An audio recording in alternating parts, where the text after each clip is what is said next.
ரிஷபராசிக்காரங்களை பொறுத்த வரைக்கும் இந்த 2026 அவங்களுக்கு என்ன மாதிரியான குணநல மாற்றங்கள் வரப்போகுது?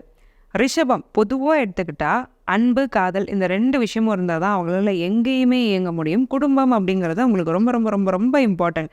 சில பேர் இருப்பாங்க, எனக்கு பணம் தான் முக்கியம், எனக்கு கரியர் தான் முக்கியம், family is a part of a லைஃப்ன்னு இருப்பாங்க. பட் ரிஷபத்துக்கு எங்கே எவ்வளவு சம்பாதிச்சாலும், எவ்வளவு காசு பணம் இருந்தாலும், தனக்கு எவ்வளோ ஸ்கில்ஸ் இருந்தாலும், தன்னை சுற்றி அந்த அன்பும் காதலும் இருக்கா? அப்படி இருந்தால் மட்டும்தான் தண்ணியில் மீன் வாழ்கிற மாதிரி ரிஷபத்தால் வாழ முடியும். இதுதான் கோர் கேரக்டர் ஆஃப் ரிஷபம். இதில் ஒரு பெரிய சேஞ்சை இவங்க கொண்டு வர போகிறாங்க. எப்படின்னா, ராசிநாதன் சுக்ரன் 9ஆம் இடத்துல இருக்கிறாரு. தனக்கு ரொம்ப பிடிச்ச சனியோட வீட்டில் இருக்கிறாரு. சனியோட பார்வை காதல் ஸ்தானத்துக்கு விழுந்துருச்சு. அப்போ என்ன ஆகும்னா, காதல் அப்படிங்கிற விஷயத்தில் சுதாரிக்க ஆரம்பிச்சிருவாங்க ரிஷபராசிக்காரங்க.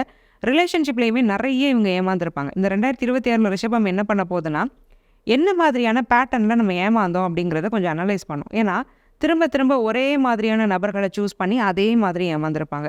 அப்போது அந்த பேட்டர்னை இவங்க கொஞ்சம் உடைக்கிறதுக்கான முயற்சிகளை எக்ஸ்டர்னல் சப்போர்ட்டோடையோ இன்டர்னலாவோ பண்ண ஆரம்பிப்பாங்க. அப்போது ரிலேஷன்ஷிப் அப்படிங்கிறது ரிஷபத்துக்கு இம்ப்ரூவ் ஆகுது. 2வது, ஃபினான்ஷியலாக இவங்க யார்கிட்டலாம் ஏமாந்தாங்களோ ஒரு வாட்டி பணம் கொடுத்து ஏமாந்துருப்பாங்க, கொடுக்க மாட்டாங்க. ஆனால் திரும்பியும் அவங்க பணம் கேட்டால் இவங்க கொடுப்பாங்க. ஸோ அந்த மாதிரியாக இருந்த விஷயங்கள்லாம் கொஞ்சம் கான்ஷியஸாக மாற்றிக்கக்கூடிய ஒரு வாய்ப்பு அப்படிங்கிறது 2026 ரிஷபத்துக்கு இருக்குது.